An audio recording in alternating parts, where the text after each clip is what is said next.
Hello, good morning. This is Shante with Brown Sugar Talk under Black Unicorns. Okay, so I don't know. I feel like I need a new wall today because my hair won't do what it needs to do. It's it's just not working. So, and also, I believe in sometimes just feeling like a crackhead. Anyway, I believe in the ancestors. Let me tell y'all why. When I went off on the school, I went to the bathroom and I thought that they were trying to like make me over, give me surgery or something. And I think in hindsight, it's 2020. And so I was upset about it because I was like, I don't know what they keep trying to do. Whatever it was, it triggered me.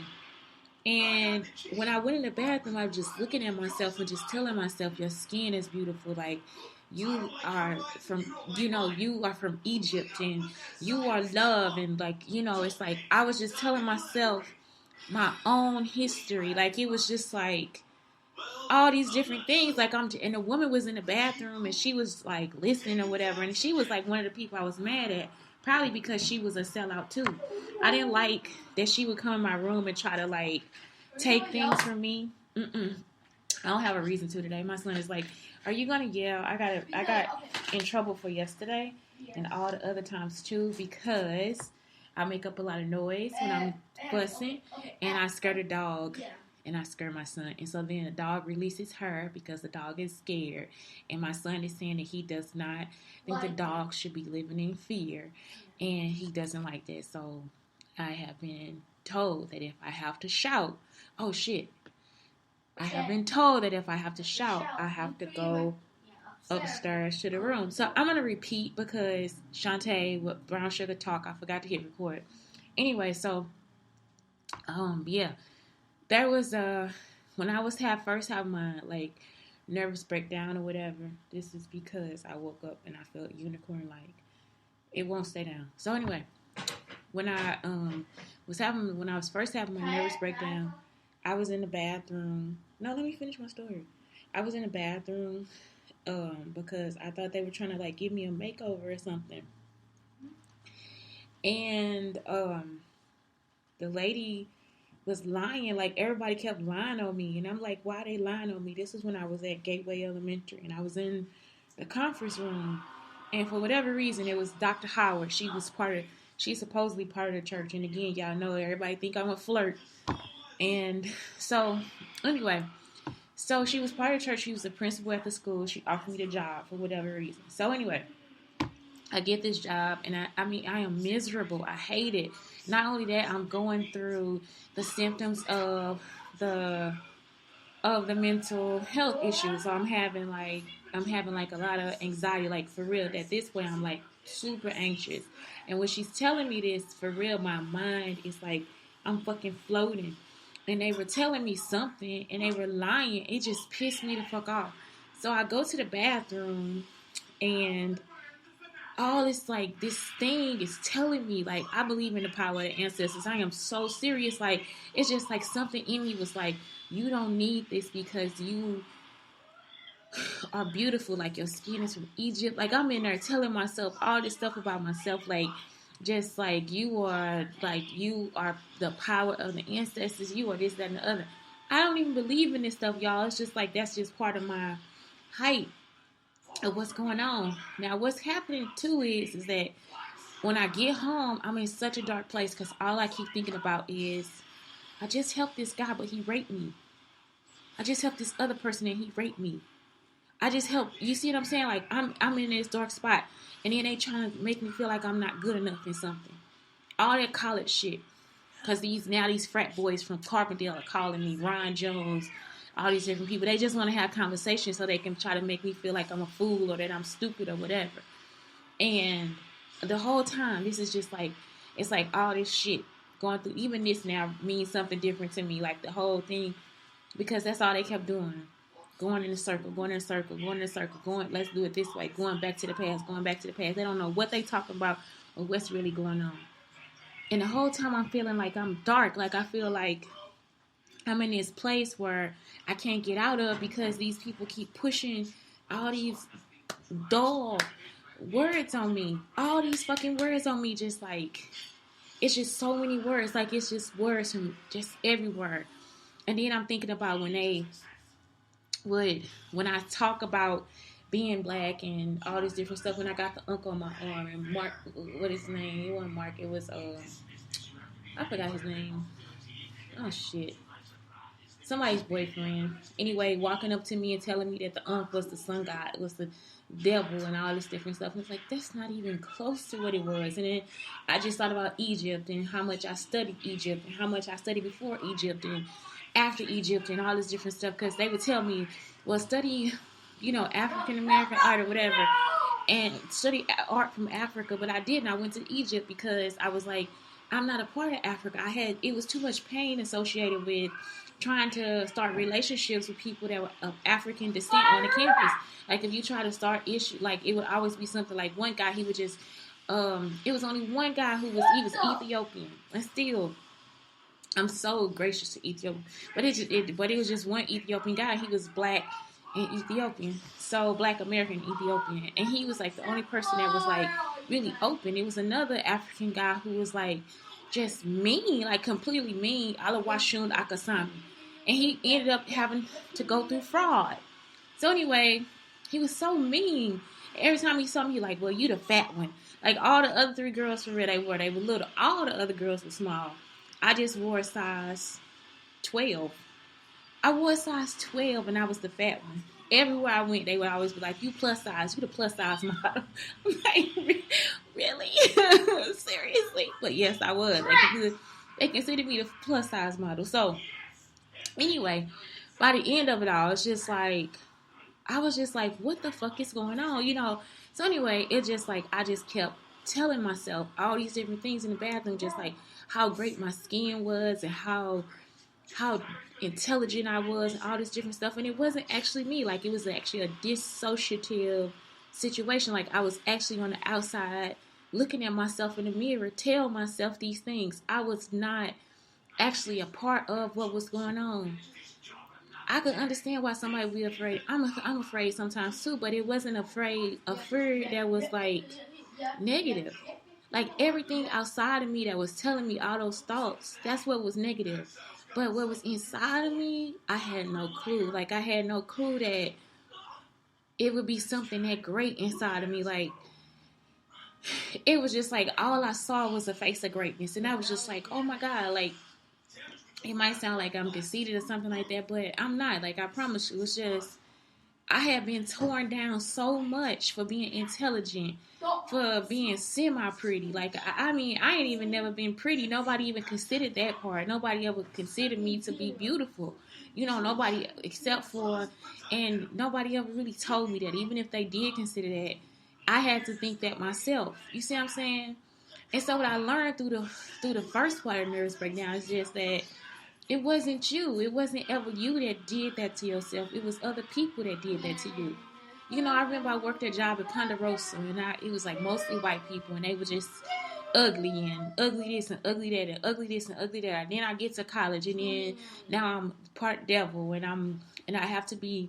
Oh, you're part devil? No, they were just like trying to make me out to be a devil. I was possessed and all this different stuff. I'll tell you later. And then I get to, I leave. I finally get a chance to just be a regular person, and I'm okay. All this different stuff. And I start to find that. Some girl told me that, am I like, possessed? Well, fuck her. So anyway, yeah, it's just like, no, you're not. You actually not.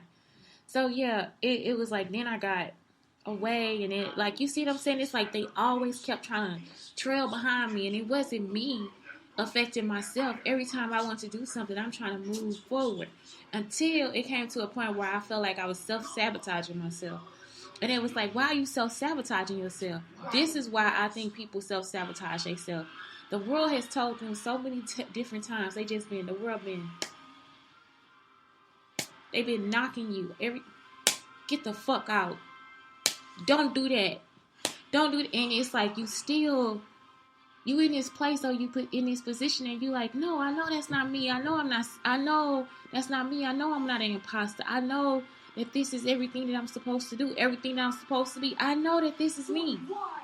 And the world keep telling you, no, you ain't good enough. You ain't the right color. Your hair not long enough. Your teeth not white. Look at your ears bigger than the other. Look at your parents. Look at where you came from. Look at the devastation of America. It's because of you. Look at you. Look at you. Look at you. Look at you. Look at you. Look at you. Then you get to the point where you there and you just like, can I do this? Can I do this? Even though you already know, I'm here fighting myself and telling myself, I don't know if I can do it. And it wasn't even me that was telling me that. It was all the people and the crap that had filled inside of my head. And when I finally got a chance, because you got to think about this, when I was in abuse, I couldn't look myself in the mirror.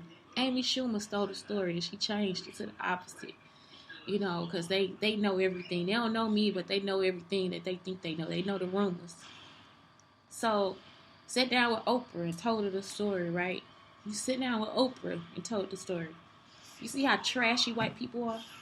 So, when I'm sitting there, I'm just like, when I'm looking at myself outside of this, when I'm having this out-of-body experience, that's where the story started. The story started with Egypt and just how beautiful of an essence that I had driving within me. The blood of my ancestors within me. And this is why I believe in everything I believe in. Because a lot of the stuff that was happening, I don't know if I was on LSD, I don't know if they dropped some in my coffee. I don't fucking know, because I think at one school, the man must have put a blood thinner in my coffee or whatever, because for whatever reason, my period became really heavy that day. It wasn't even supposed to be like a heavy period. It was just like my period was super heavy. I ended up leaking somewhere or whatever. I was trying to get the blood out, but I think somebody actually put something in my coffee at a DISD school. I think he put it in the creamer or something like that. So anyway, I am telling y'all, man, it was a story today. It's by Hypatia or something like that, and she was a scholar. You know, a scholar, a mathematician. She was a scientist, and me too. I'm a scientist. I'm an artist. I'm a scholar. I consider myself a scholar. I wouldn't really say that to myself, but I guess I am. I'm a scholar. I learn. I engineer. I try to fix things. I try to make things better. Yes. I threw them away because I didn't know if something touched them, because you left them open and they would have been stale. But I got to go to the store today. I'll get you more. So, a ball with the popcorn. I gotta get the right rice for it. Anyway, so, and then we could put the Faruqi or Farakaki or whatever that stuff is on there. So anyway, they killed her and dismembered her. They actually killed her and dismembered her, because she didn't take on a man's advances. So it was a man that didn't like her. Well, he liked her and she didn't want a relationship. She just wanted to study. And that part I do understand, because every man is not going to offer you the time or the leeway to be able to do that. Some men will actually accuse you or hurt you. I have seen this with my own fucking eyes. Like, I've actually been in these experiences where you would think that, okay, like, even with the guy, like I told y'all, I had that guy who was like all about tantric sex and stuff like that. He would actually set up stuff to like he'd try to be late. He knew, okay, like one time it was a Smoking Grooves concert, and I wanted to see Busta Rhymes, like my favorite person. He is the one that asked me if he could go. He was the one that said he would take me, okay? So he was late for whatever reason. And then we get there and he starts trying to blame me for all this other stuff. And it's like, wait a minute, I'm just here to see the Smoking Grooves concert like the whole time. I didn't even bring up the fact that he was late. I didn't bring up the fact that I wouldn't be on time. I didn't bring up anything, y'all. I missed the whole fucking concert. The only thing that I got a chance to hear was Busta Rhymes. When we pulled into the parking lot, only thing we got a chance to hear was Busta Rhymes. I knew that it wouldn't last because he wasn't a person that wanted to see me happy. He wasn't a person that wanted to see me thrive. And the sad part was he was in a 2-parent home. He lived with his parents. He went to school. He was an artist, an excellent artist. But he would actually find the time to try to hurt me that way. It was always a situation. That's why my writing started to change, because I started to notice how every time I would be in a relationship with some man, I would be giving him just me. It's nothing about me that changes as far as I'm concerned, like as far as the relationship. And oh yeah, and it's brought to you by. We are not sponsored by these people. Okay. They ain't not giving us nothing free. You know what I'm saying? They don't give me anything. No. Here you go. Let's take that. I mean this. We not sponsored by them. I know that. Okay. Well, don't say that part. Okay, I won't. Okay, we not sponsored by, but this is some great water for children. What is it called, Blake? Creative Roots. Creative Roots. Okay.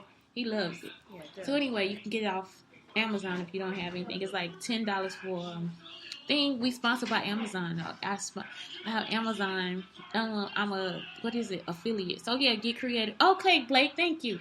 You can get Creative Roots off of Amazon. I'll put the link below the video. Please like and subscribe. So anyway, like I said, it was just always I would be in like a certain type of relationship where they would feel like, okay, at first everything was good, right? And then all of a sudden it would be like some changeover into, let me hurt her. Let me find a way to take her smile from her. Let me find a way not to give her joy. Let me find a way to get things from her that I want, but I won't give her anything. And that's all they keep doing the whole time. And that's why I'm like Hypatia, or I don't know if it's Hypatia, it's Hypatia, and she was born in Alexandria, Egypt. This happened in Alexandria, Egypt. So, even though I would love to be in a relationship, that's the scariest part, is that a person, even that even with girls, like even with some women, it's the same way. They would rather see you down and out instead of seeing you like rise and shine. They would rather see themselves ahead of you and then them looking back saying, oh yeah, I thought I was. At no point in my life have I had a chance to compare myself to other people, because I was always studying, I was always reading, I've always been in my own creative world. And so that's what hurt me too the first time. It's like when I started to realize that it was like flashbacks, like, oh my God, that person really hated me. That person hated me. You know, it was like they were always telling me that they hate me. They were always telling me that they saw me doing something. They would try to like change the stories like they saw somebody else, or that they were jealous of somebody else, but it would be me that they would be trying to get close to. Just so they could try to figure out who this person is, or who I am, or why this person would like me, or whatever. That's why I started writing those stories the way that I started writing, because I was like, y'all are actually trying to create a trend of abusing me. And I don't think that they noticed it. You know, and that's something where people have to really be cautious of. You know, that's when I started noticing like sociopaths and psychopaths and narcissists. Not really. I wasn't really verbalizing narcissism. I just knew it was a lot of people being around actors. You start to notice that sometimes they don't care about anybody but themselves. That's why when I'm in a room with actors, or I'm in a room with people who feel like they're talented, I just sit back. There's no reason for me to speak, because you will start to see the insecure people some people that are insecure, they start to like come in and rifle. Instead of us being able to each have our own activity, or each have our own personality, or each add something to our life, or each get a joke. The best people that I've been around that have talent, really for real, are my sisters, because we'll feed off each other. And that's usually how it's supposed to work. Also, it was a group when I was with Richard and the Kim Kardashian looking girl, and I was the art person or whatever. That was a good group for me too, because they fed off of that. They also pushed me to do more. Like, I was the person that made the graphic test. You know, like I was making money doing it. Like, I was actually making $10 a pop. to like print off like all the take pictures of our art test, our art history test pictures, and then I put them on the slide, and then I name them and stuff, and then sell it.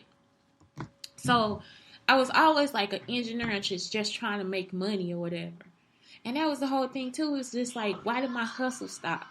Why did my hustle stop? Like, what the fuck is going on? Like, that's why I'm like, I don't know what's wrong with y'all. I don't know how deep your hatred for me is. But I'm telling you, the whole time, y'all, that's all I've been doing is studying and writing, trying to create graphics and stuff like that. I remember I just went out with some guy, and I created this thing called the cubes or whatever. He said I created a logo. He never paid me for the logo, but he was able to show me the logo that I created. On this like little Padlet or something thing or whatever. I didn't really remember it at the time because again, I'd be going like through. I have created a lot of things, and sometimes it's hard to remember what it was that was mine because so much of it has been taken away. The recent things on my writing in my life, like y'all can't keep trying to turn me down. Like I'm the empire. Like it's like, why are y'all trying to take pieces of me? And that's what happened to her. They dismembered her body in the middle of Alexandria. So y'all took my body of work and dismembered it and gave it out and stole pieces and followed me and took more pieces and took more of this and took more of that and took more of this and took more of that. I don't like you. That's the conclusion that I came to, because if you ever think about your relationship with me, how supportive was your relationship with me before you stole from me? Do you even know me? How supportive were you when I was going through everything that I was going through and you were not there? How supportive were you?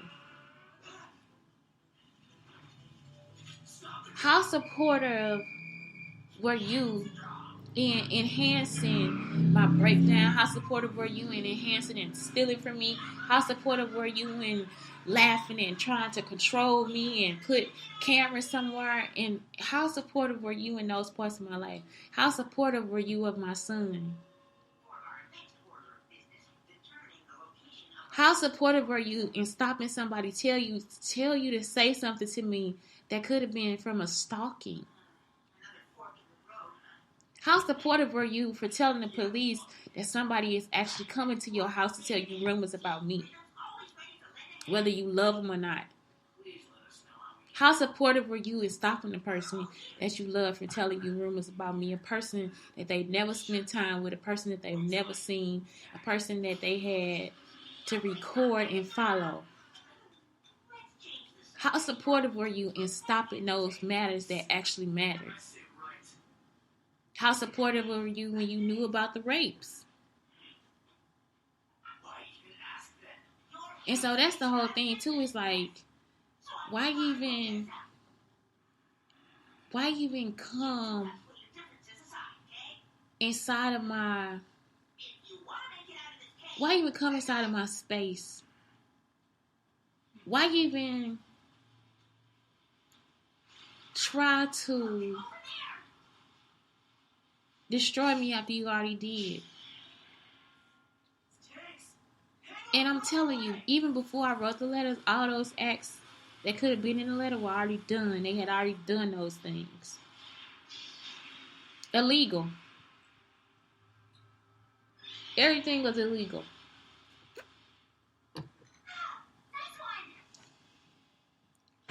And I actually needed help.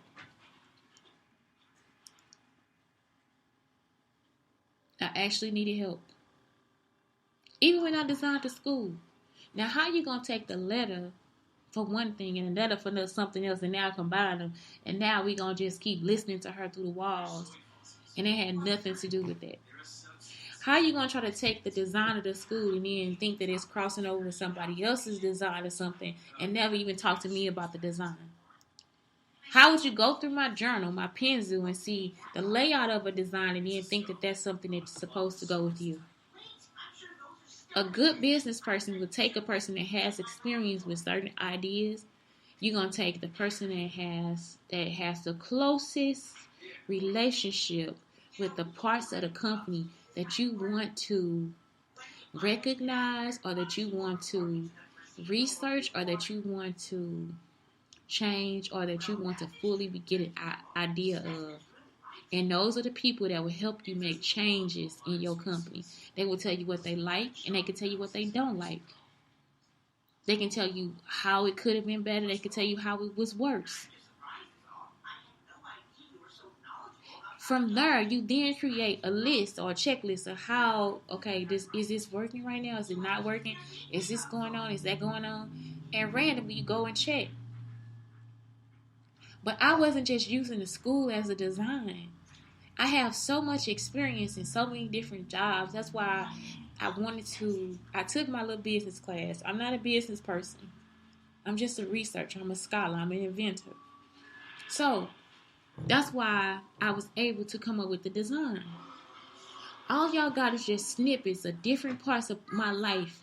And y'all start thinking that that's supposed to go into being a school, or supposed to go into you hunting me down, or supposed to go into the writing, or whatever it's supposed to do. And the whole time, even if it's not right, you're going to keep doing it. You don't care how you hurt the person.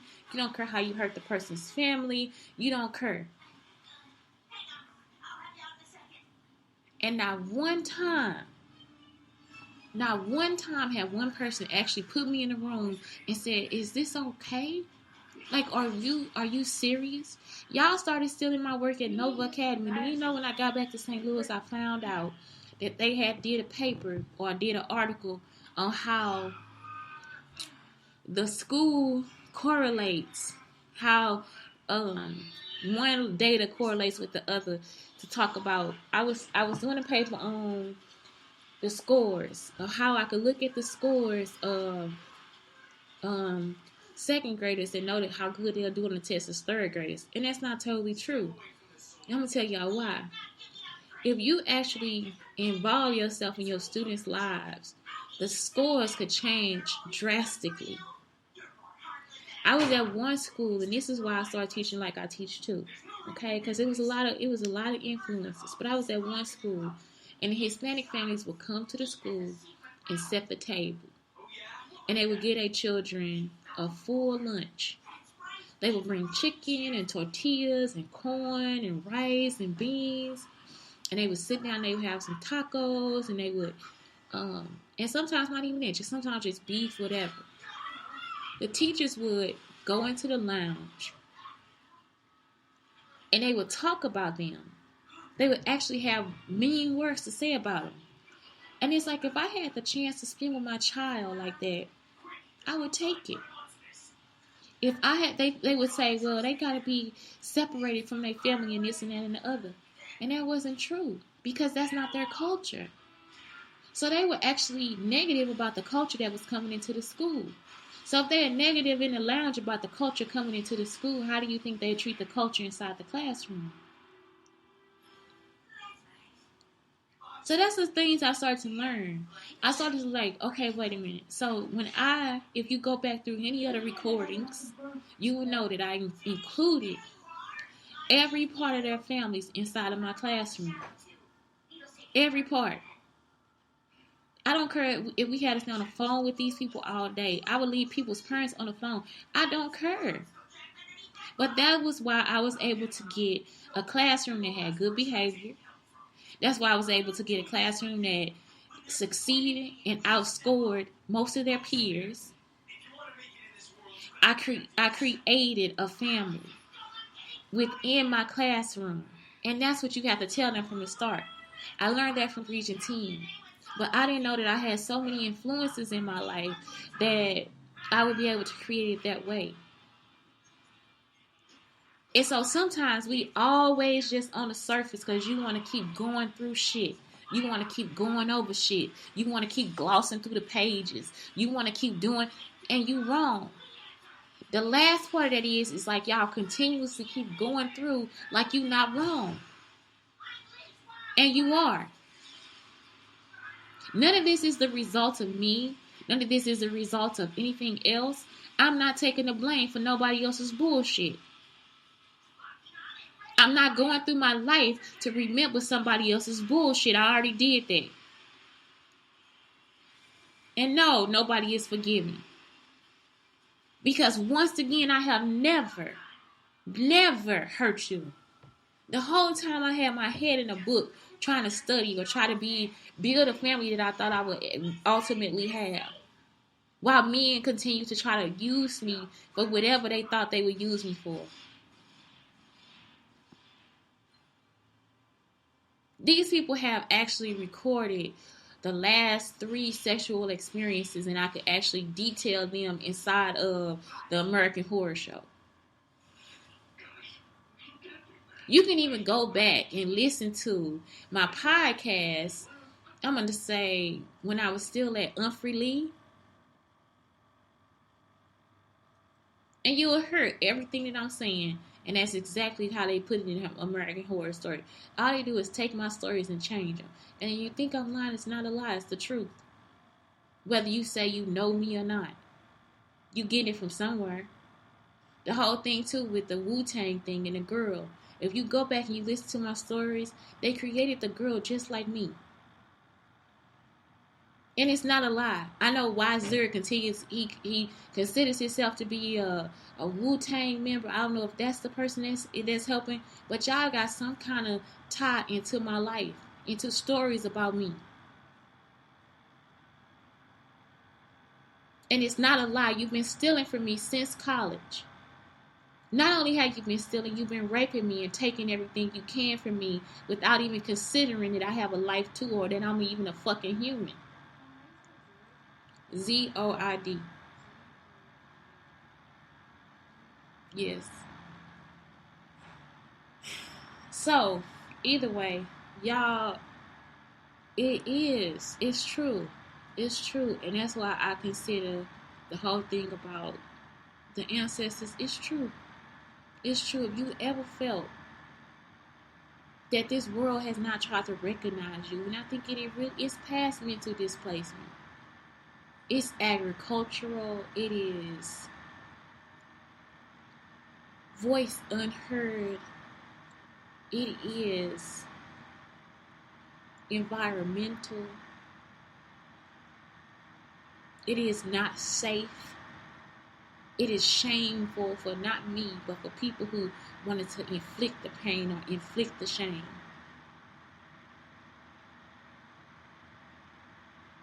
Why would you? I don't care if the most hateful person came to me and said, do all these things to me. I'm not going to do it. And if American Horror Show shows you anything, it shows you that when you're uneducated, you make the incorrect decisions. That's exactly how some students and some people are. You'll be telling them the truth. You'll be telling them the right thing, and they'll be sitting there and they will tell you that they've been doing this for a long time. My son do this sometimes too. I've been doing this for a long time. You haven't. You've never done it. You can talk like you have, but you've never done it. This is something that you've never been through. So I'm going to show you just a few steps, and I'm going to let you go because I see you want to be let go. I see that you want to learn this on your own. I see you want to experience and experiment with this on your own. That's the part that you have to start to look and recognize. I know your truth, and I'm not here to change your truth. And maybe you feel like this is your truth. But throughout this truth, I'm just going to give you a few key points to help you through. I'm not here to put you down. I'm not here to call you a terrible person. I'm just here to help you, hold you up, and push you to the next point. So the next time you say that you had this experience, that this experience is now your truth. It's not to make my students feel belittled. It's not to make my son feel belittled. It's not to make anybody else feel belittled. But as an adult, you have to put in more time and research because you have the power to do that. You have to stop and become responsible like that. Do not accept information if you don't have 3 sources. Wikipedia is not supposed to be a source. I cannot lie. I sometimes use it. I do. But those are the things that you have to search for yourself. It was just a man online, Elijah the prophet. I hate this because it was always some, like I said, woke guy. It always had some kind of issue or control issue with me. And so Elijah the prophet, he comes through online and starts and puts and makes a post of a black woman saying they have actually put free abortion clinics in our community. And they probably could have. The other thing is that not only that, I know that we have been, like, we are the source of experiments. So sometimes it is hard to trust what's going on. But at the same time, it's also like men want to be able to control how hard or how far they hold a woman back. Abortion clinics or them stopping our reproductive systems or whatever it is that we have control of our own bodies, like, that means that they actually feel as if we should be held back in some kind of way for actually being able to produce children. That we should be the cornerstone of nothing more than to produce children. And then therefore take what we know and pass that on to no one. Because for the most part, a man wouldn't want you to really go to a library or go anywhere else. Especially these men who feel as if we don't have a right to know what is actually going on with our own vaginas. You see? So, that's what it is. It's still a control issue for most men. That's a problem for us. So as I look at this, and some women too, because like I said, my grandmother, she told me one day, she said, women can't be president because of her emotions. And that's not true. I have met some women that have so many even kilted emotions that could, even though they know they want to kill you, they can make a decision that will help you. And then follow through with that decision. Even though they had to take that little ball of pain and lock it inside.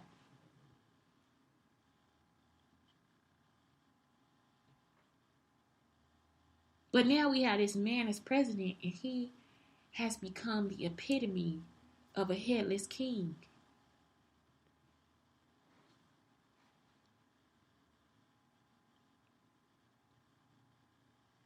Elected by fools, jesters. Because each and every day, some white woman loses her fucking mind over nothing.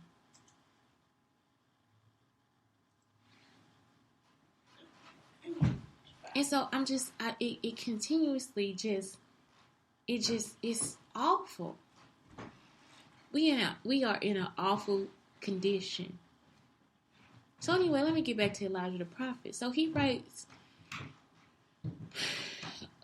yes, we got to get these clinics out of our communities. Well, first off, if you go into a Planned Parenthood, it's not just for women, it's for men too. If you have a STD, if you think you have an STD, there's paperwork that you can fill out, and it's on a sliding scale. If you don't have an income, usually you don't have to pay. If you have an income, you have to pay a little something. They just go over your check, and they have a list of the sliding scale. So if you made $300 that week, maybe you have to pay $2. You made $500, so you might have to pay $52. They have a sliding scale that tells you exactly what the sliding scale is and how the sliding scale works. If you don't have an income, you just don't have an income. You have nothing coming in. That's why the free clinic is there.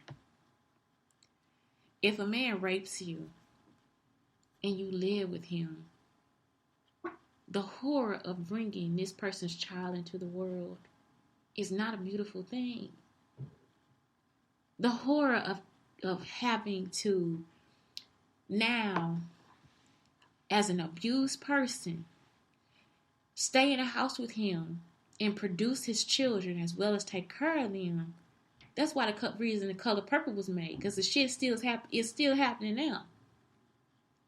That's a horrible situation because of the things that are being done to him outside the doors of your home. Because when he gets home, he doesn't know how to control what the fuck he's doing. He would rather fully take it out on you. for no fucking reason. No clue. And y'all would rather for her to produce a child and stay in that situation as opposed to abort the child and flee. Tubal pregnancies happen. That's not anybody's problem. If the child bursts out of the tube and the doctors already know. I haven't.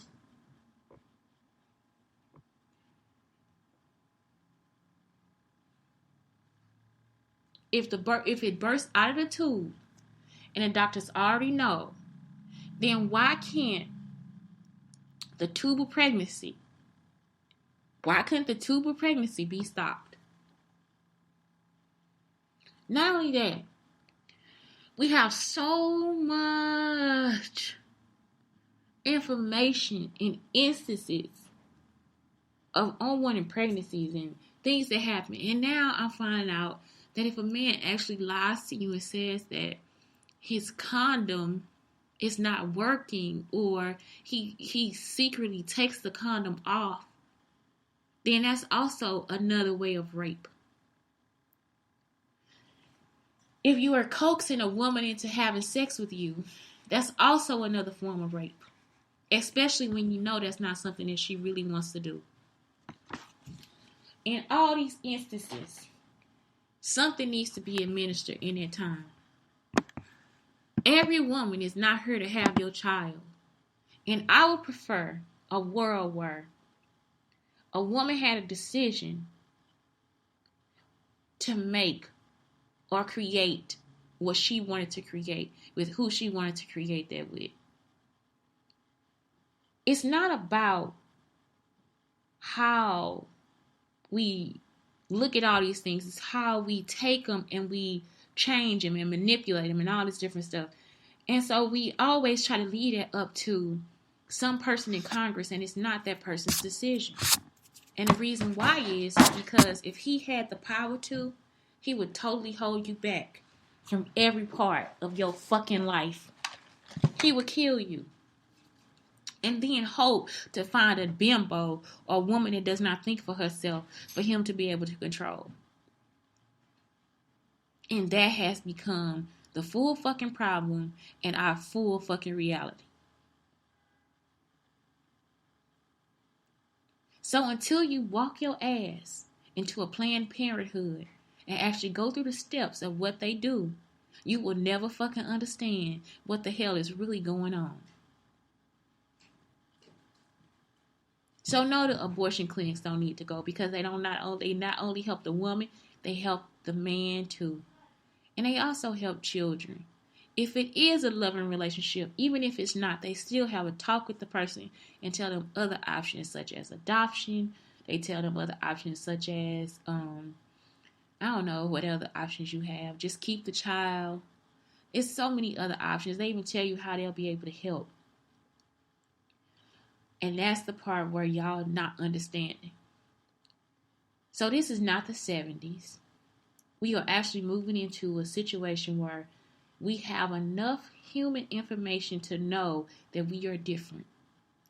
That we don't walk the same, that we don't talk the same, that we don't have the same backgrounds, and that we don't have the right fucking way to judge because you are using a book from so many fucking millions of years ago that doesn't even qualify as even being close to some of the shit that we go through today. So to base any of your likings or your data or your remembrance or any of that is fucking cocky. Like it's just drastically not intelligent. It doesn't even feel right. So the Christian-based America that you guys are so fucking used to, you have to let that idea the fuck go. And now use data-based America. And data shows us that first off, using any discrimination against anybody is not the way for you to avoid a lawsuit. And it sure as the fuck ain't finna get you into no fucking heaven. So that's when I started to think, we all have to grow the fuck up. And at some point you have to accept who the fuck you really are. And if that's granted to be nobody or nothing, then that's your case. Then you start to work for a purpose. But in those instances, please sit down and study. If you don't know how to read, it's a lot for you to listen to too. But what I'm finding is that it's actually people who know how to read and write that keep making the same fucking mistakes. I'm tired of ignorance. The world is shaped by it. It's unforgivable. It's Shantae, Brown Sugar Talk on the Black Unicorns, telling you guys to please have a great day.